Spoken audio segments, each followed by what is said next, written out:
Welcome back, my dear students, to my online contact account subject.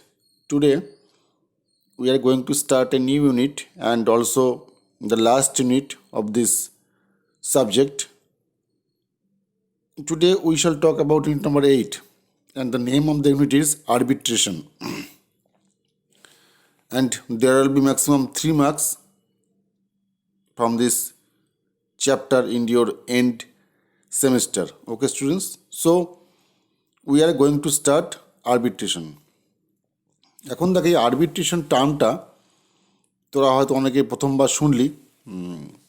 এটা normally একটা common term নয়, কিন্তু arbitration is very important. যারা কখনো যদি কেউ প্রজেক্টে কাজ করবি ফিউচারে গিয়ে, তখন তোরা এই টার্মটার সঙ্গে পরিচিত হবি, বা গভর্নমেন্ট সেক্টরে কাজ করলেও এই টার্মটার সঙ্গে পরিচিত হবি। দেখ, এটা যদি সংক্ষেপে একটু বলি, আরবিট্রেশন হচ্ছে একটা লোকাল কোর্ট। আমাদের এই ভারতবর্ষে নর্মালি জুডিশিয়াল সিস্টেমটা চলে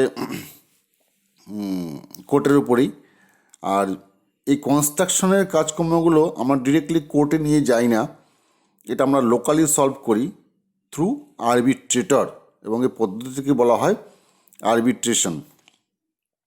ওকে, তাহলে আরবিট্রেশনটা কি হলো? Arbitration is a process where dispute is submitted to an impartial third party. Impartial কথাটা কেন বললাম? যে জাজ হবে, he must be impartial. Okay, and he is called arbitrator.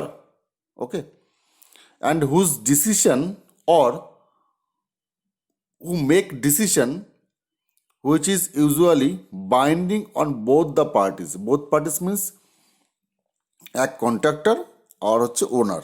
Okay, and arbitration is the process of setting or settling dispute outside court. কোর্টে যাই না আমরা। Okay, between two parties. Two parties means contractors and owners. তাহলে একটা example দিয়ে আমি একটু বোঝানোর চেষ্টা করি।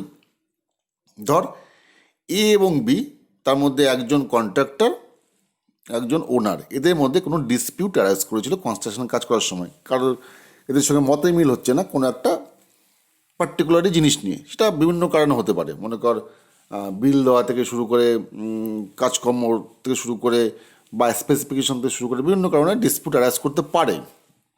যদিও সমস্ত কিছু দিয়ে আমরা কিন্তু স্পেসিফিকেশন দিয়ে আমরা কাজটা স্টার্ট করেছিলাম, সমস্ত রকম কন্ট্রাক্ট এগ্রিমেন্ট ছিল আমাদের, তারপরেও কাজ করতে গিয়ে কিছু প্রবলেমগুলো অ্যারাইজ করে। তাহলে এ এবং বি, একজন কন্ট্রাক্টর একজন ওনার, এদের মধ্যে ডিসপিউট অ্যারাইজ করলো। ওকে, তাহলে এই দুজন তখন কি করবে? কোর্টে যাবে না, এই সামান্য কেস নিয়ে কোর্টে যাবে না, কারণ কোর্টের কাছে প্রচুর কেস পেন্ডিং থাকে। তোরা খুব ভালো করে জানিস, একটা কেস 5 বছর, 10 বছর, 15 বছর, 20 বছরের মধ্যে চলতে থাকে। অনেক রকম কেস, সেগুলিরই কোনো ফল হয় না। সুতরাং এই কেসগুলো নিয়ে গেলে কোর্ট তো নাজেহাল হয়ে যাবে। এনিওয়ে, তাহলে এই যখন কনস্ট্রাকশনের কাজে কোনো ডিসপিউট অ্যারাইজ করে, তখন দুই পার্টি অ্যামিকেবল সেটেলমেন্ট করে। অ্যামিকেবল সেটেলমেন্ট মানে হচ্ছে দুজনের মধ্যে দুজনই সম্মতিতে একজন থার্ড পার্টি নিয়োগ করা হয়। সেই থার্ড পার্টিটাকেই বলা হয় হচ্ছে আরবিট্রেটর, এবং সেই আরবিট্রেটরটি ডিসিশন দেয়, এবং ও ডিসিশন মানতে বোথ পার্টিজ আর বাইন্ড, তারা কিন্তু বাধ্য ও ডিসিশনটা মানতে। ওকে, এবং ও থার্ড পার্টির লোকটা হচ্ছে ইম্পার্শিয়াল লোক। ওকে, এবার প্রশ্ন হচ্ছে কি কি কারণে বা কি কি ঘটনা হলে এই আরবিট্রেশন প্রসেসটা আসতে পারে, এটা কিন্তু আমাদের একটু জানতে হবে। ওকে, তাহলে দেখ, এখানে আমরা যেটা দেখলাম, the actual conditions encountered in practice cannot always be foreseen. অনেক সময় সেগুলো দেখা যায় না, কিন্তু অনেকগুলো কাজ করতে গেলে অ্যারাইজ করে যখন দুটো পার্টি ইনভলভ থাকে। ওকে, তাহলে কী কী ফ্যাক্টরগুলো যেগুলোর জন্য আরবিট্রেশন বা আরবিট্রেটর নিয়োগ করা হয় সেগুলো হচ্ছে number one, accident, delayed payments, faulty contact documents, inadequate programming, insufficient execution, late issue of drawings, poor communications, procurement delays, ঠিক আছে, over jealous supervision etcetera. Over jealous মানে ধর কন্ট্রাক্টরের সঙ্গে ওনার একটা গন্ডগোল চলছে, সেক্ষেত্রে আমি ওকে ইঞ্জিনিয়ার মনে কর যদি কিছু কন্ট্রাক্টরকে ক্ষতি করতে চায় বা বাই মেজারিং বা বাই বিলিং, সেক্ষেত্রে কিন্তু তাকে বলা হয় jealous supervision. Okay, however, following are the matters which cannot be referred to the arbitration under the provision act of arbitration. এবার দেখ আরবিট্রেশন কনস্ট্রাকশনে যেগুলো দেখা হয় সেগুলো যে প্রপার্টির কারণে কোনো ডিসপিউট থাকলে সেগুলো যাবে আরবিট্রেটরের কাছে, ইন্স্যুরেন্সের ক্ষেত্রে কিছু থাকলে সেগুলো যাবে আরবিট্রেটরের কাছে, কন্ট্রাক্ট সিভিল ইঞ্জিনিয়ারিংয়ের যে কন্ট্রাক্টগুলো হয় সেগুলো যাবে আরবিট্রেটরের কাছে, বিজনেস সেগুলো যাবে, সাম কেসেস অফ ফ্যামিলি সেগুলো যায়, অল কনস্ট্রাকশন ওয়ার্ক সেগুলো যায়, এবং কমার্শিয়াল কিছু কিছু যায়। এবং নন আরবিট্রেশন ডিসপিউট সেগুলো কি যেগুলো আরবিট্রেশনে যাবেই না, সেগুলো কোর্টে চলে যাবে। ক্রিমিনাল কেসেস এগুলো কিন্তু আরবিট্রেশন দিয়ে মেটানো সম্ভব নয়, এগুলো কিন্তু একদম কোর্টেই যাবে। মাইনর গার্জিয়ানশিপ সেগুলো কিন্তু যাবে কোর্টে, চ্যারিটি সেগুলো যাবে কোর্টে, উইল রিলেটেড সেগুলো যাবে কোর্টে, এবং ম্যাট্রিমোনিয়াল সেগুলো যাবে হচ্ছে কোর্টে। এগুলো কিন্তু নর্মালি আরবিট্রেশনকে মেটানো সম্ভব নয়। ওকে, নাও হাউয়ার কিছু কিছু ম্যাটার আছে যেগুলো cannot be referred to the arbitration under the provision act, সেগুলো আমরা জানলাম, ওই কী কী আছে সেগুলো জানলাম। এবার হচ্ছে meaning, a method of setting the dispute between owner and contractor or department and a contractor is called arbitration, এবং যে লোকটি আরবিট্রেশন করে তাকে বলা হয় arbitrator. Okay, in the event of dispute arising during the progress of work or after the completion of work should be referred to the independent arbitrator. একজন independent আরবিট্রেটরের কাছে যেতে হবে।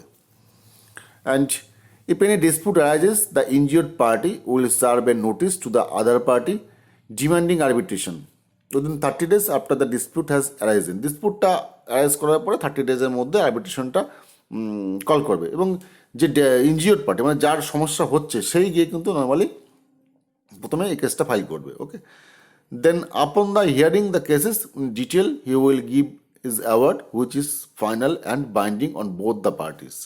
এবং এইগুলো আরবিট্রেটর শোনার পরে তাদের কাছে ডকুমেন্টগুলো চেক করার পরে তাদের কিছু প্রসিডিউর আছে, সেই প্রসিডিউরগুলো ঠিকঠাক করার পরে তিনি রায় দান করবেন। Okay, and the arbitrator shall have full powers to open up, review and revise any certificate, opinion and decision and to determine all the matters of dispute referred to him. আরবিট্রেটরের ফুল পাওয়ার আছে এগুলো চেক করার।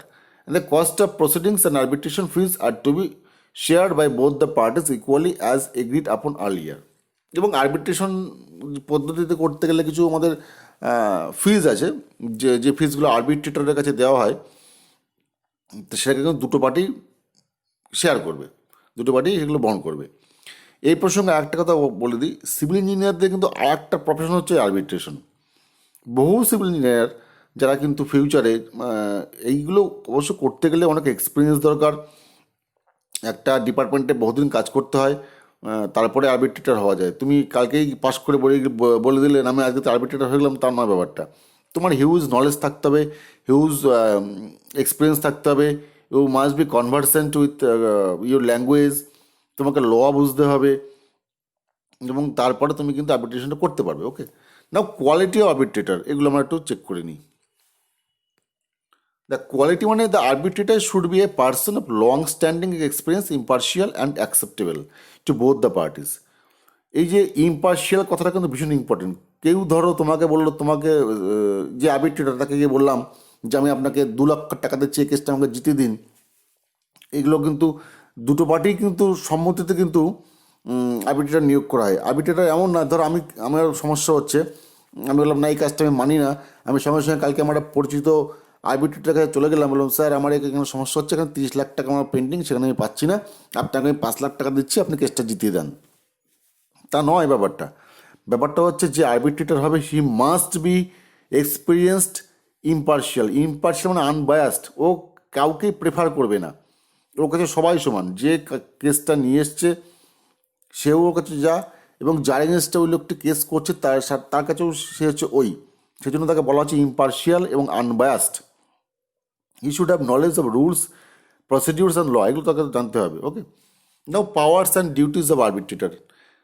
আরবিট্রেটরের power duty কী আছে না, arbitrator reviews testimony and evidence presented by the disputed parties at a hearing and resolves the disputes by issuing decision that may be include an award of money. এগুলো যে অ্যাওয়ার্ডটা arbitrator দেবে তার ফেভারে কিন্তু রায়টা যাবে, এবং সে কিন্তু তার প্রাপ্য পয়সাটুকু পাবে। ওকে, number 2, a good arbitrator displays effective communication skills by being patient, understanding, flexible and good listener. একজন আরবিট্রেটরকে তার কমিউনিকেশনের স্কিল খুব ভালো হতে হবে, ধৈর্য থাকতে হবে, সে অনেক জিনিস ভালো করে বুঝবে, এবং সে ফ্লেক্সিবল হবে, রিজিড হবে না, এবং সে অনেক কথা তাকে শুনতে হবে both the parties, from both the parties. Okay, number 3, duty to follow rules, natural justice. Number 4, duty to act fairly on both parties. Number 5, duty not to delegate the work without listening to both parties. মানে কোনো কথা না শুনেই তার একটা রায় দিয়ে দেবো, এরকম নয়, এরকম করা যাবে না। Number 6, duty to decide according to law, law মেনে কাজ করতে হবে। Next, the arbitrator is chosen by way of agreement between the disputing parties. তাদের মধ্যে থেকে এগ্রিমেন্ট থেকে কিন্তু আরবিট্রেটরটা নিয়োগ করা হয়। And at the hearing of the matter, he gives all the parties to chance to be heard and fully present their grievance. তাদের কিন্তু অভিযোগগুলো শুনতে হবে। Duty not to exceed his authority, তার যে জুরিডিকশন, তার যে পাওয়ার, তার যে অথরিটি, তার বাইরে গিয়ে কোনো কাজ করবে না সে। Next, duty to decide all matters referred. Next, duty to act together for any dispute among department and contact. Next, the arbitrator listens to both sides, looks at the evidence you have sent and decides what the outcome should be. কিন্তু evidence ছাড়া কিন্তু সে কোনো কাজ করবে না, তাকে এমন কিছু কিছু ক্ষেত্রে তাকে কিন্তু যেগুলো সাইটে যেতে হয়, অ্যাকচুয়ালি যে অভিযোগটা করছে সাইটটাকে নিজে চোখে দেখে তারপরে সে ডিসিশনটা তাকে নিতে হয়। ওকে, না procedure or process of arbitration, কী পদ্ধতিতে করা হয়। ধর কোনো একটা সাইট থেকে কোনো একটা ঝামেলা শুরু হলো, তারপরে দুজনের মধ্যে একজন বললো না আমি আরবিট্রেটরের কাছে যাব, তাহলে প্রথম কাজটা কী হবে? ফার্স্ট দেখ, the arbitrators arranges for the preliminary meeting with the claimant and respondent. Claimant মানে যে গিয়ে চাইছে, এবং রেসপন্ডেন্ট মানে যা এগেনস্টে করছে। তাহলে প্রথমে তারা কিন্তু একটা প্রিলিমিনারি মিটিং ঠিক করে নেয়। Okay, in this meeting the subject matter is discussed in general, মানে কি বলা হয় আরবিট্রেটরের কাছে কি আমার এই সমস্যাগুলো হচ্ছে, আমরা কিন্তু আরবিট্রেটর হিসাবে আপনাকে নিয়োগ করতে চাই, এটা হিসাবে তার সঙ্গে দুজন মিলে গিয়ে কথা বললো। Okay, and he also declares the name of the umpire. মানে এই যে আরবিট্রেটর, সে কিন্তু কখনো কখনো আম্পায়ারও বলে। আম্পায়ার মানে তোরা জানিস ক্রিকেট খেলায় থাকে যে মাঠে ডিসিশন দেয়, হি ইজ কল্ড আম্পায়ার। তাহলে এই ক্ষেত্রে কিন্তু তাকে আমরা আম্পায়ার হিসেবে বলে থাকি। Okay, and the other relevant features of the arbitration proceedings. Number 2, the claimant opens her case, his or her case, and submits all the documents on which he or she intends to relay. He also examines her witnesses, who in turn are cross-examined by the respondent. এবং তারা যে ডকুমেন্টগুলো নিয়ে যাচ্ছে দুজনেই সেগুলো check করে তারপর আরবিট্রেটরের কাছে সেগুলো জমা দেবে। Okay, and the respondent sums up the case, তখন রেসপন্ডেন্ট টোটাল কেসটাকে সাম আপ করে। And the claimant replies and sums up his case, তখন ক্লেমেন্টও তার মধ্যে করে সাম আপটা করে। নেক্সট কী হয়, প্রথমত প্রিলিমিনারি কথা বলে আসলো, নেক্সট গিয়ে কিন্তু এবার অ্যাপয়েন্টমেন্ট করা হবে আরবিট্রেটরকে। তাহলে the contractor should submit settlement of facts containing in detail তার যে গ্রিভেন্সগুলো, গ্রিভেন্স মানে হচ্ছে অভিযোগ, and claims against the respondent within the period of limitation 90 days, 90 দিনের মধ্যে তাকে কিন্তু করতে হবে। On receipt of request from contractor for the appointment of an arbitrator, the executive engineer superintending engineer should examine the above facts, মানে এটা কোনো দপ্তর থেকে আসছে মনে কর, সেখানে এক্সিকিউটিভ ইঞ্জিনিয়ার হতে পারে, সুপারিনটেন্ডিং ইঞ্জিনিয়ার হতে পারে, সে সমস্ত কাগজপত্রগুলো এক্সামিন করে প্রতিটা ফ্যাক্ট ভালো করে জানাশোনা পুরো ঘেটে দেখে কন্ট্রাক্টরকে টাইম দেবে যে তুমি এই সময় তুমি এগুলো প্রিভিউ করে অ্যাপ্লিকেশন ক্লজে তুমি অ্যাজ পার নর্মস তুমি এগুলো জমা দিতে পারো। Next, preparations and submission of case for arbitration. এরপরে কী হচ্ছে, কেসটা ফাইল করতে হচ্ছে। ওকে, when an arbitrator is calls preliminary meeting, এবার কেসটা জমা পড়ে গেল আরবিট্রেটরের কাছে, এবার আরবিট্রেটর কী করবে, তখন একটা প্রিলিমিনারি মিটিং ফিক্সড করবে। In the meeting the arbitrator directs the claimant or contractor to submit her statement of facts. মানে প্রথমে গিয়ে একজন ক্লেমেন্ট মনে করে দিয়ে এলো যে আমার এর এগেনস্টে কমপ্লেনটা আছে, তখন ওই আরবিট্রেটর ওইগুলো ভালো করে স্টাডি করে তখন রেসপন্ডেন্টকে ফোন করবে যে আপনি আপনার সপক্ষে যুক্তি দেন। ওকে, তখন ওই রেসপন্ডেন্ট তার সপক্ষে যুক্তি সাজিয়ে, তার সপক্ষে সমস্ত ডকুমেন্টগুলো সাজিয়ে তখন কিন্তু আবার দেবে হচ্ছে আরবিট্রেটরের কাছে। ওকে, এবার এই আরবিট্রেটর অ্যাপয়েন্টমেন্টটা দুভাবে হতে পারে। প্রথম মনে কর যে কন্ট্রাক্টর সে একটা ইন্ডিভিজুয়ালি আরবিট্রেটর ঠিক করলো, আবার যে ওনার সে একটা ইন্ডিভিজুয়ালি আরবিট্রেটর ঠিক করলো, দুটো আরবিট্রেটর ঠিক করলো। এবার এই দুটো আরবিট্রেটর এদের মধ্যে কথা বলে তৃতীয় নম্বর একটা আরবিট্রেটর ঠিক করবে, সে কিন্তু দুজনের সমস্ত কিছু তথ্য দেখার পরে রায়দানটা সে করবে। তার এখানে কিন্তু তিনজন আরবিট্রেটরের কিন্তু কাজ হলো। আবার কোনো কোনো ক্ষেত্রে দুজন মিলে একটা আরবিট্রেটর ঠিক করা হয়। ওকে, and number B, the respondent, who is usually executive engineer, takes prompt action to prepare and defense duly supported by adequate documentary evidence and witness to the superintending engineer and department's counsel as may be necessary. ওকে, এইবার ঘটনা হচ্ছে এই যে total ব্যাপারটা, এগুলো কিন্তু যে ডিপার্টমেন্টে হয় সেই ডিপার্টমেন্টের লোকেরা কিন্তু কম বেশি ইনভলভ থাকে এই ব্যাপারটাতে। ওকে, এবং সেইগুলো কিন্তু এভিডেন্স উইটনেস এগুলো ছাড়া কিন্তু এগুলো কোনো কেস গ্যারান্টি হবে না। তুমি এভিডেন্স না নিয়ে কথা বলতে পারবে না, কোনো উইটনেস না নিয়ে কথা বলতে পারবে না। ঠিক আছে, one copy of counter statement on facts also forwarded to the Clement. এবার এই সমস্ত জমাগুলো পড়ার পরে এক্সিকিউটিভ ইঞ্জিনিয়ার দেখার পরে একটা কপি পাঠিয়ে দেওয়া হচ্ছে ক্লেমেন্টকে। ওকে, এইবার কী হবে, কেসের হিয়ারিং হবে। যেভাবে কোর্টে কাজ হয় একদম সেভাবেই হবে, কিন্তু কোর্টে না হয়ে এটা হচ্ছে আরবিট্রেটের মাধ্যমে হচ্ছে। The case thereafter proceeds as per provision in the act, মানে তোর আরবিট্রেশনের যে অ্যাক্ট আছে সেই অনুযায়ী চলবে। এই আরবিট্রেশন বুক পুরনো অ্যাক্ট, 1960s অ্যাক্ট এটা। In conduction the case sitting are held one after another. The statement facts are read by the claimant's representative, mainly a legal practitioner, excluding silent points, elucidating salient points in the claim. Certified copies, letters, agreements, documents, bills, drawings, sites, instructions যা আছে আর কি তোর তার document, bill, drawing, specifications, contract সমস্তগুলো কিন্তু ঘেটে দেখা হবে। Okay, after the claimant completes her pleading মানে হচ্ছে আত্মসমক্ষে, মানে নিজের ফেভারে কথা বলা, আত্মপক্ষ সমর্থন, তাকে বলে pleading. After the claimant completes her pleading against statement of facts filed by him, সে একটা ফাইল করেছে কেস, তার সপক্ষে সে যুক্তি দেবে। Okay, the arbitrator directs the respondent to proceed her pleading or his pleading. তারপর একজন ক্লেমেন্ট, বাদী এবং বিবাদী দুজনই থাকে, মানে ক্লেমেন্ট যে সে যদি বাদী হয় আর তার রেসপন্ডেন্ট সে বিবাদী, তাহলে একজন এসে তার সপক্ষে সমস্ত বলবে আমি এই করেছি শব্দ সোর। এবার বি এলো, তখন সে বলবে কি আমার ঠিক, আমি সব ঠিক, ও সব ভুল। এবার এই টোটাল পদ্ধতি থেকে বলা হচ্ছে হিয়ারিং করা।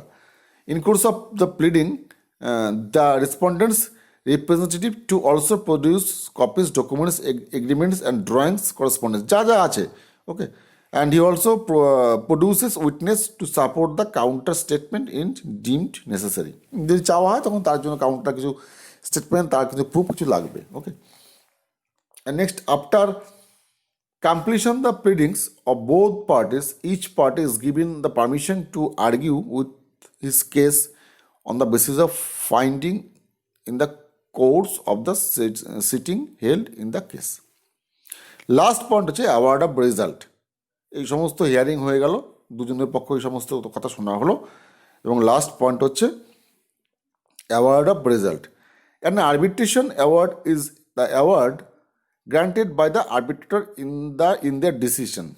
This award can be money one party has to pay to the other party. এবার এই যে অ্যাওয়ার্ডটা মানে কি, ধর অ্যাওয়ার্ড এক মানেই হচ্ছে টাকা আইদার কন্ট্রাক্টর দেবে ওনারকে, অর টাকা ওনার দেবে কন্ট্রাক্টরকে, শুধু টাকার বিনিময়ই হবে। It can also B A non financial award, এবং কখনো কখনো এটা নন ফিনান্সিয়াল অ্যাওয়ার্ডও হতে পারে, such as stopping a certain business, মানে যদি আদার দ্যান সিভিল ইঞ্জিনিয়ারিং কোনো আরবিট্রেশন হয় তাহলে সেই বিজনেসটা বন্ধ হয়ে যাবে, or adding an employment incentive, এগুলো কিন্তু দিয়ে আলটিমেটলি অ্যাওয়ার্ডটা দেওয়া হয়। But in civil engineering point of view যদি অ্যাওয়ার্ড অফ রেজাল্ট বলা হয় সেক্ষেত্রে কিন্তু টাকার বিনিময়টাই হবে। Okay students, so students we have finished our syllabus for semester 5। আমরা আমাদের এই 5th সেমিস্টারের কন্ট্রাক্ট অ্যান্ড অ্যাকাউন্ট এই সাবজেক্টের সিলেবাস পুরোপুরি কভার করলাম। এরপর তোদের যদি কোনো কোয়েশ্চেন থাকে you can ask me from your mobile to call, you can call me or you can drop a text to me and I will get back to you. এরপরে আমাদের ক্লাসগুলো যখন হবে, এরপরে রেগুলার ক্লাস আর হবে না, আমরা কিছু কিছু স্পেশাল ক্লাস করবো আর কিছু কিছু কোশ্চেন অ্যান্সার নিয়ে আমরা ডিসকাস করবো। Okay students, and thank you again, thank you for watching my video, thank you.